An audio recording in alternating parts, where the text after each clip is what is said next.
చూడకూడని వాటిని చూడకుండా ఉండటం.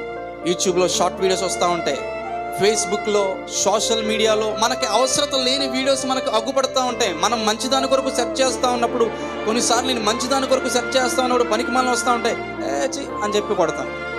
యూట్యూబ్లో 3 డాట్స్ ఉంటాయి, not interested in this video అని కొడతాను, turn off this channel activity అని కొడతాను. అంటే ఇంకా ఆ వీడియోస్ మరలా రావు, మనకు కనబడవు. ఆనాడు పొతీఫరు భార్య చేసిన పని ఏంటంటే కన్ను వేసి.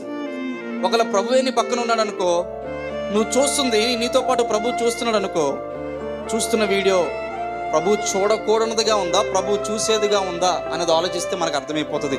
ఏవి వ్యక్తమైనవో, ఏవి విలువైనవో దాన్ని బట్టి మనం నిర్ధారణ చేయవచ్చు. మీరు ఒక వీడియో చూస్తున్నారండి, ఏదో కామెడీ వీడియో, కామెడీస్లో కూడా డబుల్ మీనింగ్స్ ఉంటాయి. అది చూస్తూ ఉన్నప్పుడు ఈ పక్కనే ప్రభు ఉన్నాడని అనుకుందాం. ఎగ్జాంపుల్, ప్రభు ఆ వీడియో చూస్తాడా? చూడు కదా. లేదండి మంచి సినిమా అండి అంటే ప్రభు నీ పక్కన కూర్చొని సినిమా చూస్తాడా? చూడడు. ఆయన అంటాడు, ఇగో నేను త్వరగా వస్తూ ఉన్నాను అంటాడు, సువార్త ప్రకటించాలంటాడు, ఏవి మాన్యమైనవి, ఏవి ఖ్యాతి గలవి, ఏవి శ్రేష్టమైనవో వాటి యందు మీరు ధ్యానం ఉంచుకోండి అంటాడు. అదే కదా వాక్యం సెలవిస్తూ ఉంది. కాబట్టి పరిశుద్ధత కోల్పోవడానికి మొట్టమొదటి బలహీనత ఎక్కడి నుంచి ప్రారంభమవుతుందంటే కన్నుల నుండి. అన్నాడు యోసేపు,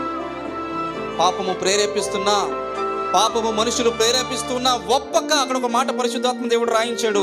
ఎంత పవర్ఫుల్, శక్తివంతమైన మాట. పరిశుద్ధాత్మ శక్తితో నింపబడిన వాడు కాబట్టి ఒప్పక. ధర్మశాస్త్రం లేనప్పుడు యోసేపు ప్రభు కొరకు నిలబడతా ఉన్నాడు.